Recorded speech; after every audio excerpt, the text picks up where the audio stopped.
So in order to remind you a little bit of lumped elements, I want to start essentially by reminding you lumped element resonators. I know you have seen them from your undergraduate days or perhaps in different courses, that there are essentially two main second-order resonators that people have studied a lot. It's either the series one or the shunt one. And both of these resonators end up resonating at some frequency given by the square root of 1 by LC, at least for the low loss case, meaning when the losses are small compared to the energy stored in the resonator. And I know that you have studied quite extensively what happens to the impedance and what happens to the admittance and what happens to voltages and currents. So I won't really remind you of this. But what I do want you to remember is essentially a very important consideration which will become a critical figure of merit for us. And that's called the quality factor. So the quality factor as Q is a very general quantity that is essentially defined as practically the energy that you can store in the resonator versus the power that you have to lose per cycle. Ideally, this quality factor should be as high as possible. So ideally, we're looking for lumped element resonators to have quality factors as high as possible. Of course, infinity is a great number, but it doesn't occur in real life. But high Q is good Q. Now, in order to build such a good quality resonator, it is important to understand physically where energy is stored and where is power lost. So energy is always stored in the volume that you're storing your electric and magnetic field. So the larger you can make that volume, the better things are. And that's why typically large resonators, physically large resonators, tend to have higher Qs than small resonators. And that's why distributed resonators, cavity resonators, or transmission line resonators have better quality factors than lumped element resonators, because lumped elements are by definition tiny, small. Where do you lose energy?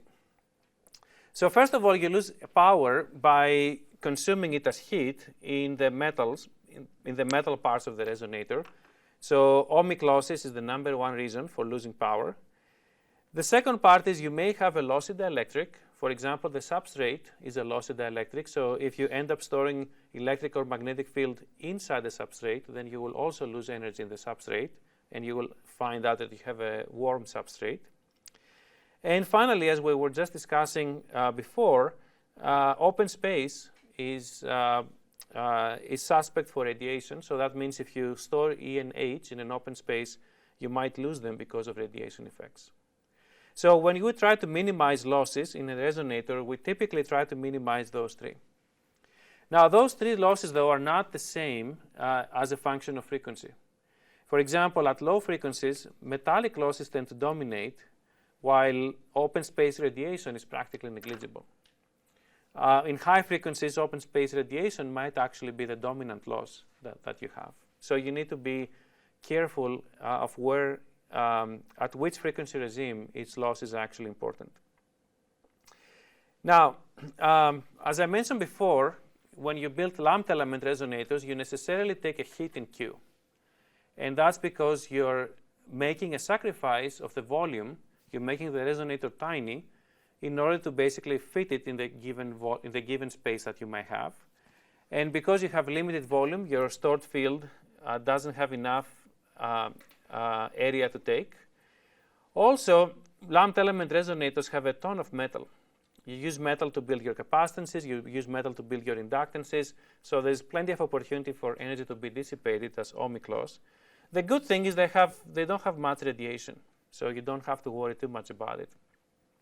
Now, there are two types of lumped element resonators that you will find out. There is what I will call here the off-chip and the on-chip.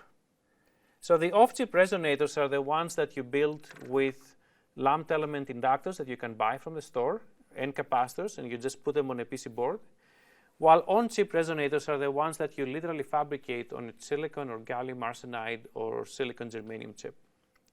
And naturally, the on-chip resonators are much, much smaller than the off-chip ones, so they basically will end up having significantly lower Q than the off-chip resonators. But of course, they're also significantly smaller. And so a lot of the RFIC designers, what they try to do is they try to not go off-chip. They try to stay on-chip just because integrating everything on a single chip is the lowest cost possible you might have. You don't have to worry about buying anything off the shelf. You integrate everything, and they try to make sure that they can live with this type of queues, which sometimes can actually be as low as 5.